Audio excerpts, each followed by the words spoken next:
안녕하세요. 전인구 경제연구소 채널을 운영하고 있는 전인구라고 합니다. 배당주 쪽으로도 많은 분들이 배당률이 무조건 높은 게 좋은 주식인 건지, 왜냐면 네이버나 이런 어플 보면은 딱 순위가 나오죠, 나오거든요. 나오죠. 그래서 실수가 많이 나요. 쉽게 얘기하자면은 집을 샀는데 집값은 매년 떨어지면서 월세가 잘 나온다. 1년 월세를 600을 받았어요. 네. 집값이 1년에 1000만 원씩 떨어져요. 아, 그럼 손해지. 손해인 거죠. 근데 그렇게 10년 내내 그러고 있어요. 좋은 데가 아닌 거죠. 그러니까 여기서는 월세가 약간 배당금으로 생각하시는 거죠. 그쵸. 그러면 이 기업이 그럼 배당을 잘 줘서 배당 수익률은 좋은데 주가가 계속 하락한다. 그럼 나의 최종 수익률은 계속 망가지고 있는 거죠. 그러니까. 내가 토탈 수익이 과연 수익이 나고 있는 게 맞는 건지 아닌지를 봐야 되는데 네이버에서 쭉 이제 배당 순위를 보면은 38%짜리도 있어요. 아, 저 봤어요. 무슨 네, 베트남 개발. 베트남.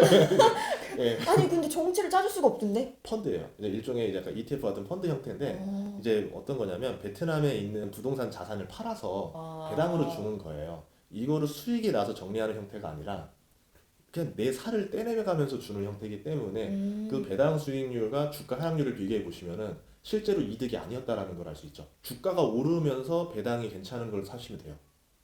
그래서 네이버에서 되게 편리한 기능 중에 하나가 네. 10년짜리 차트를 볼 수가 있어요. 그냥 버튼 한 번 누르면 네네네. 10년 동안 가격 흐름이 한 번에 나오거든요. 네. 그럼 10년 동안 주가가 꾸준히 성장했는데 배당 수익률이 나쁘지 않다. 그러면 10년 동안 개근을 했던 학생이라 하면 이 학생이 다음에도 개근상을 탈 확률이 높지 않을까라 보는 거겠죠. 그래도 이런 배당주들이 더 안전한 배당주에 속한다라는 거고, 그리고 보통 우리가 배당주를 잘못 투자하는 경우 중에 하나가 수익률을 너무 많이 봐요. 배당 수익률이 재계산의 8% 이상 되면서 정상적인 배당주는 없어요. 지금처럼 증시가 좋은 분위기에 8% 배당을 주면서 주가도 나날이 올라갈 주식이 있다? 거의 저는 제로라고 봐요. 국내고 어디고 통틀어서 눈을 굉장히 낮춰야 돼요. 이게 지금 은행 이자가 1.5% 정도 수준인데 네. 꾸준히 배당이 나쁘지 않다라고 가정하에서는 한 3% 정도만 나와도 이 정도면 굉장히 훌륭한 배당이라 봐야 되는 거고, 이제 배당주에서 더 중요한 거는 배당금을 매년 늘려주는 주식들이 있어요. 이제 뭐 이제 배당 성장주라고 하는데 10년 동안 늘었다, 5년 동안 늘었다라는 걸 봤을 네. 때는 앞으로 매출과 이익이 늘어나면서 배당금도 늘어나겠구나. 그럼 내가 지금은 3%지만 배당금이 늘었으니까 곧 4%, 5%, 6%가 되겠구나. 굉장히 땡큐한 배당주들을 찾을 수 있다는 거죠. 그래서 모델링을 하나 얘기하자면은 맥쿼리 인프라라는 회사가 있어요. 되게 유명하잖아요. 예, 이제 우리로 치면 이제 고속도로 민자 다 설치해주고 통행료세 걷는 형태인데 이 사업이 망할 수가 없는 사업이에요. 그 약 펀드 아니에요? 근데 만약에 사업성이 떨어진다라 그러면은 그냥 손해를 보는 게 아니라 국가가 다 보전을 해줘요. 그러면 이 회사는 땅 짓고 헤엄치게 사업을 하는 형태인 네. 거고 그런 민자 사업만 잘 물어오면은 되는 사업인 거죠. 네. 그래서 우리가 10년 전에 맥커리 인프라 주식을 샀다라고 치면 3,000원 정도 했었어요. 3,000원, 3,500원. 네. 그리고 배당금이 300원이 넘었을 거예요. 근데 3억을 투자해서 매년 3천만 원의 배당금을 받았을 겁니다. 10% 수익률로. 2011년에 샀다라고 하면. 아, 네네네. 예. 근데 10년이 지났어요. 그러면 배당금이 지금 700원이 넘어요. 그럼 나는 3억을 주고 샀는데 지금 6천만 원 넘는 배당금을 받으니까 연 20%의 배당을 받는 셈이 됐겠죠. 3억을 가지고. 그런데 주가는 어떻게 됐을까? 거의 3배가 넘게 올랐습니다. 그러면 내가 3억을 투자한 돈이 거의 10억 정도가 됐을 거예요. 그런 기업들이 굉장히 많습니다. 또 배당이 증가한다는 것 자체가 상식적으로 네. 이익이 안 나는데 배당을 무한정 늘려줄 수 있는 기업은 없을 거예요. 5년에서 10년을 꾸준히 이 작업을 했다라는 거는 네. 이 기업의 이익이 계속 늘고 있는 기업이다. 그럼 반대로 배당률은 한 5, 6% 되는 거예요. 예. 나쁘진 않아. 네. 근데 배당액 지급한 걸 보니까 최근 3년 동안 약간씩 떨어지고 있어요. 그러니까 주식은 약간 뭐 양호한 수준이라고 하면 예. 그런 건 어떻게 해요? 그러면 배당이 떨어져도 상관없어요. 배당이라는 거는 회사가 얻은 이익을 성장에 투자할 거냐, 주주한테 나눠줄 거냐라는 거죠. 배분이냐 성장이냐를 네네. 선택하는 건데 이익이 늘었는데 배당을 줄였다라는 거는 뭔가 지금 성장하고 싶은 사업을 찾았다라는 거예요. 아, 뭔가 투자를 해야 되니까. 대표적인 데가 코웨이. 어, 이 매출과 이익이 나날이 증가하고 있는데 배당을 줄였다라는 이유만으로 주가가 고꾸라졌습니다. 최근에요? 예, 한 몇 년 동안 지금 최근 1, 2년 동안 그렇게 됐었어요. 좀 어이가 없죠. 매출과 이익이 계속 상승하는데 주가가 떨어져요라고 하면은 그거는 이제 단기 흐름에서는 어쩔 수 없는 거고 배당에 대한 실망이니까. 근데 이 기업이 대체 이 돈을 아껴서 대체 어디에 쓰려고 지금 돈을 모으고 있는 건가를 보면 되는 거죠. 근데 그 돈이 정말 코웨이를 뭐 미국에 진출시키겠다, 뭐 중국에 진출시키겠다. 그래서 내가 세계적인 렌탈 기업을 만들려고 지금 노력하고 있다. 이러면은 지금이 굉장히 최적의 타이밍이 될 수도 있는 거죠. 배당 줄여서 사람들이 약간 관심이 좀 멀어졌을 때, 듣고 보니까 그러니까 이래나 저래나 그게 성장주든 배당주든 간에 이게 실적이 사실 메인이네요. 아, 그죠? 그럼요. 예. 보통은 배당주하면 배당률 높은 거 10개 순위 꼽고 뭐 이런 거 많이 네, 하거든요. 네, 맞아요. 어쨌든 뚜껑을 열어봐서 꾸준히 실적이 계속 잘 나오고 있는지. 좀 아이러니한 기업 중에 하나를 꼽자라면은 보통 이론에 맞아야 되는데 이론은 안 맞는 기업들이 있어요. 대표적인 케이스가 KTNG. 매출과 이익이 나날이 늘어나는데 네. 배당도 계속 늘리고 있어요. 네. 그래서 배당 수익률이 6%가 됐어요. 어머, 높네요. 근데 주가가 떨어졌어요. 주가가 떨어지고 있어요. 실적도 괜찮은데요? 예, 실적은 올라가고 배당 늘어나고 주가는 몇 년 동안 계속 하락하고 있고. 그러면은 지금 이거를 그럼 사야 되나? 그게 이제 투자에서 본인이 책임과 선택을 해야 되는 구간이 오는 거죠. 고민을 해봐야 되는 거죠. 왜 매출과 이익이 늘어날까? 잘 팔리니까. 그렇죠? 근데 왜 주가가 좀 왜 떨어질까? 떨어질까? 이제 이런 거예요. 홍삼이라던가 담배 쪽인데 담배라는 게 앞으로 성장성이 있겠냐라는 질문에 대해서는 다 퀘스천인 거죠. 그리고 담배라는 건 유해한 거고 네. 이제 점점 흡연자가 설 자리가 없는 공간이 나올 음. 거고 담배세를 인상하면서 담배 가격이 올라가게 되면 담배 자체 매출이 떨어지면서 돈을 못 버는 구조가 되지 않겠느냐. 뭐 이런 관점도 있을 거고요. 네. 홍삼 같은 경우도 지금 저기 외국인들이 관광객이 와서 사가지를 네. 않으니까 좀 한계가 있지 않겠느냐라고 우려를 했는데 막상 2020년 실적을 열어봤더니 괜찮은 거예요. 성장을 했어요. 그런데 배당을 또 늘렸어요. 네. 그럼 이제 딜레마죠. 아, 투자해야 돼 말아야 돼. 해야 돼 말아야 돼. 그러면서 이제 본인이 고민이 되는 거예요. 이때 내가 그럼 사겠다. 어차피 배당 6%고 네. 뭐 내년 내후년에는 주가가 떨어지면 떨어질수록 배당 수익률은 더 올라가는 거 아니에요. 네.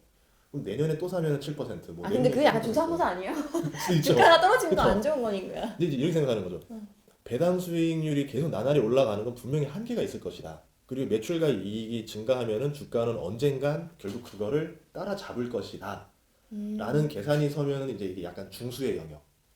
만약에 소장님 같은 네. 경우라면 이런 상황에서는 보통 고 하세요? 아니면 패스하세요? 여기서 돈을 벌죠, 보통은. 이제 진짜 고민을 하는 영역이 되는 거예요. 네. 경험상 이때 투자했을 때 먹을 게 많아요. 오. 남들이 다 안 좋게 봤는데 도저히 손해볼 수 없는 가격까지 왔어요. 그러면 보통 이때 투자하면 먹는 경험을 많이 했기 때문에 이때 보통 투자가 들어갔습니다. 여기서 깨닫는 것 중에 하나는 네. 결국에는 이 시장에 발을 담궈야 나만의 뭔가 경험치가 쌓이고 매번 내가 어떤 선택의 순간에 전문가한테 물어볼 수는 없잖아요. 그쵸, 그쵸. 그러니까 근데 초보자는 우리 가족한테 또 추천 안 할 것 같아요. 왜냐면 초보자 입장에서는 피가 마르는 거예요. 이제 주가가 정말 떨어질 수도 있어요.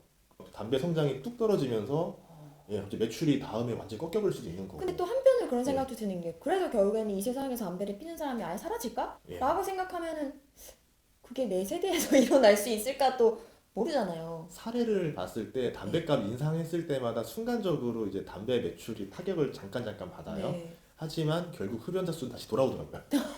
그러니까 없어지진 않지 않을까요? 예, 세상이 또 불황이 오거나 스트레스가 많아질수록 이게 줄지가 않아지더라.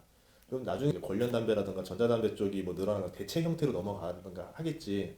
담배를 끊을 수 있을까에 대해서는 그렇죠. 예, 솔직히 저는 어렵다라 봅니다. 근데 혹시 담배 피시나요? 저는 예전에 배 탈 때 제가 네. 해군이었었는데 어머나. 배 안에서 사람들이 담배가 다 떨어지니까 집단으로 손 떠는 현상을 봤었어요. 저는 절대 안 필 거라고 그때 다짐했어요. 배 안에서 도둑들이 생기는데 아무것도 안 훔쳐가고 담배만 훔쳐가요. 아, 그리고 그걸 조금만 더 응용하시면 재밌는 게 생기죠. 이거를 꼭 국내에만 맞춰야 되냐라는 거죠. 해외. 예, 필립 모리스라든가 네. 이런 데들 보면은 배당 수익률이 8%에 가까워요. 그게 어느 나라에 돼 있어요? 미국에 있어요. 예, 아. 담배 회사거든요. 예, 그러니까 어차피 뭐 담배는 뭐 국내 정서가 아니라 뭐 전 세계 네. 그거기 때문에 매출이 거의 일정하고 배당이 꾸준하기 때문에 KTNG 6%면은 8%인 필립 모리스가 낫지 않을까 이렇게 보는 거고 홍삼의 미래를 더 본다라고 하면은 KTNG를 볼 수 있는 거고 아니면은 지금 요구하는 것 중에 하나가 뭐냐면 홍삼을 자회사로 상장시켜서 따로 좀 더 해달라 요구도 많이 하는데 만약에 그렇게 되면 또 땡큐가 될 수도 있겠죠. 그러면 여기 책에 일주일 만에 뽑기라고 했는데 이거 누구예요? 접니다. 아니, 아이돌인 줄 알았어요. 죄송해요. 얼굴 무슨 다 이렇게 뿌옇게 졸려서 안 보이는데 누군지 알 수 없는데. 이런 걸 봤을 때 와 포토샵의 기술은 장난 아니다. 포토샵 주식을 사야 되겠다. 그럴 수 있는. 그럼 개인적으로 지금 이제 주식 코스피가 3,000이 넘어갔잖아요. 많이 올랐는데 그 지수에 투자하는 시점이 맞을지 이게 약간 좀 궁금했어요. 굳이 할 필요 있을까 싶어요. 그 예전에 빅쇼트라는 영화가 있었었는데 네. 2005년에 하락에 돈 걸었던 사람들 이야기예요. 아 그래요? 2008년에 떨어졌잖아요. 네. 3년 동안 물린 사람들 이야기인 거예요. 과열징후가 나와도 당장 떨어지지 않을 수 있다라는 거죠. 그러면 과열징후가 떴을 때 내가 할 수 있는 선택은 안 산다밖에 없는 거지. 과열지유라고 해서 하락에 돈을 벌면 안 된다라는 거고. 이거 띵언이다. 예. 또 과열지유라고 해서 안 오르는 것도 아닌 거예요. 더 올라가는데 문제는 언제가 정점인지 아무도 몰라요. 부동산도 주식도 다 마찬가지인 것 같아요. 대표적으로 코인 같은 게 지금 그렇겠죠. 네. 지금은 뭐 8천만 원 넘어가고 이러는데 맞출 수가 없죠. 1억까지 갈지 2억까지 갈지 아니면은 여기서 바로 뭐 100만 원이 될지는 아무도 모르는 거거든요. 그러니까 그게 힘든 게 뭐냐면 네. 나는 이미 이걸 쌀 때 사지 못했어요. 주식이든 코인이든 네. 부동산이든. 근데 어쨌든 다 지금 과열 양상이라고는 하는데 올라가고는 있거든. 그렇죠. 그러니까 자꾸 고민이 되는 거예요. 지금이라도 사야 돼? 근데 안 하는 것도 또 전략이지만 사람 심리가 나만 너무 돈 놀리고 있는 것 같고 뒤처지는 것 같고 약간 그런 그쵸. 느낌 때문에 못 찾는 거거든요. 이게. 12월 달 같은 경우는 첫눈올 때였던 것 같은데 그때는 오히려 저희 직원들이 막 코인 얘기하길래 재미삼아 해봐라고 했었어요. 그런 게 있어요. 대중의 관심은 시작도 되지 않았는데 가격이 상승하기 시작해요. 그럼 딱 봤더니 코인. 그래서 2017년에 아마 대중화가 한번 됐었던 상품이고 가격이 벌써 2017년 가격을 뛰어넘어 버렸어요. 12월 달에. 그러면 분명히 이거를 보고 추가적으로 들어오는 사람들이 널려 있다. 지금은 이거로 돈 번 사람이 소수다. 대중이 한 번은 따라 붙게 된다. 그러면 대중이 따라 붙기 전에 미리 가격을 사두는 거는 손해보기보다는 돈을 벌 확률이 높다. 이거는 뭐 어떤 재테크든지 다 그때 통용이 되는 거라서 그래서 그냥 뭐 재미삼아서 해봐 라고 그냥 얘기는 해줬었거든요. 그때 리플이 200원인가 했었던 것 같은데. 전 이더리움 50만 원 정도 샀거든요. 그쯤이었어요. 근데 좀 오르길래 한 40% 수익 내고 이 정도도 괜찮지 하면서 팔았는데 네. 와 지금 몇 배가 올라가지고 그 다음부터는 알 수가 없는 게 이미 대중이 굉장히 많이 빠져나갔다라는 걸 느껴져요. 그러면 이 분위기가 다시 다른 거로 넘어갈 것이냐 아니면은 조금 더 갈 것이냐 이제 여기서부터는 어려워져요. 예측 불가가 됐어요. 그럼 솔직히 요새 주식시장이나 부동산 시장이나 이런 자산 시장들 좀 어떻게 보세요? 솔직히 말하면 서점에 가서 네. 참 죄송한 얘기지만 이렇게 주식책이 많이 널려 있다. 그러면 네. 주식을 정리하는 것도 괜찮아요. 아니 지금 본인 책을 지금 들고서 기초 공부는 할 만하죠. 예. 아니 저는 그런 생각이에요. 우리가 지금 시기를 놓쳤다고 해서 그럼 나중에 좋은 시기가 오면 그때 시작해야지? 요거는 또 아니거든요. 내가 어쨌든 경험을 해봐야 나중에 또 기회가 왔을 때 과감히 뭔가를 할 수 있는 것 같아요. 그러니까 공부를 시작하는 시기에는 특정 시점이 있는 것 같진 않아요. 제가 왜 그러냐면 7년을 기다렸다 했잖아요. 네. 그 주식이 실제로 오른 기간은 한 달 반이었어요. 그러면 그 한 달 반에 저는 예측을 했고 상황을 봤고 여기서 더 투자를 했죠. 그럼 제가 주력으로 가지고 있었던 회사는 4배 오르는 회사였지만 제가 10배 오르는 회사들도 같이 투자를 했던 이유 중에 하나는 이거는 올라간다라는 걸 확신을 얻었기 때문인데 그럼 그 확신을 그냥 초보자로 얻은 게 아니라 이미 그 전부터 공부를 굉장히 오랫동안 해왔던 게 됐기 때문에 판단이 된 거고 아주 오를 것 같네. 한 달 반 동안 공부한 다음에 투자한 사람은 4배에서 10배 높은 가격을 주고 샀어야 됐다라는 거죠. 그렇기 때문에 공부는 기본적으로 하고 있어야 돼요. 계속. 기회가 굉장히 짧게 옵니다. 사람한테는. 맞아.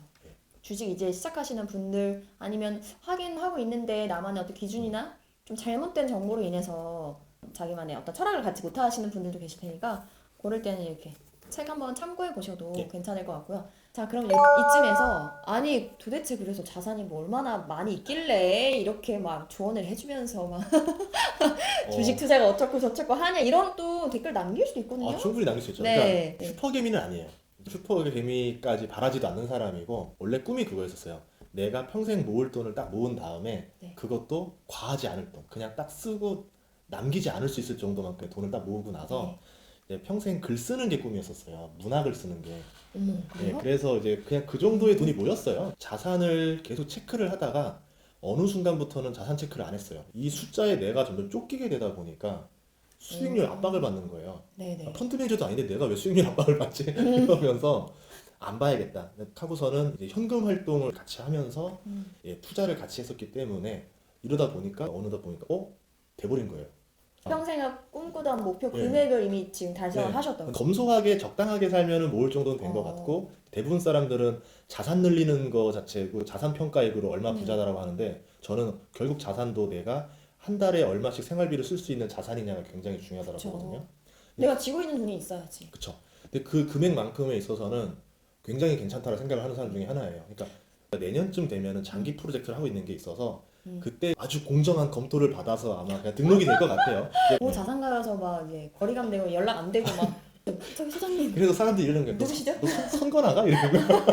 그래서 현금 흐름이 저는 우선은 정말 중요하다. 그러니까 너무 재테크에만 연연하지 말고 내가 추가 소득을 늘릴 수 있는 방법들도 꾸준히 노력. 투자는 알아서 돈이 벌고 들어와야 되고 네. 나는 나의 일에 더 집중하면서 소득을 늘리는 데 집중하면은 깜짝 놀랄 때가 분명히 올 것이다. 그렇게 생각을 해요. 오늘 이제 초대해가지고 인터뷰 해봤는데요. 이렇게 책도 거의 10권 넘게 쓰시는 분이세요. 채널에도 직접 가보시면은 여러분들 유용한 정보들도 많으니까 많이 방문해 주시고요. 제가 여기 남겨놓을게요. 주소를.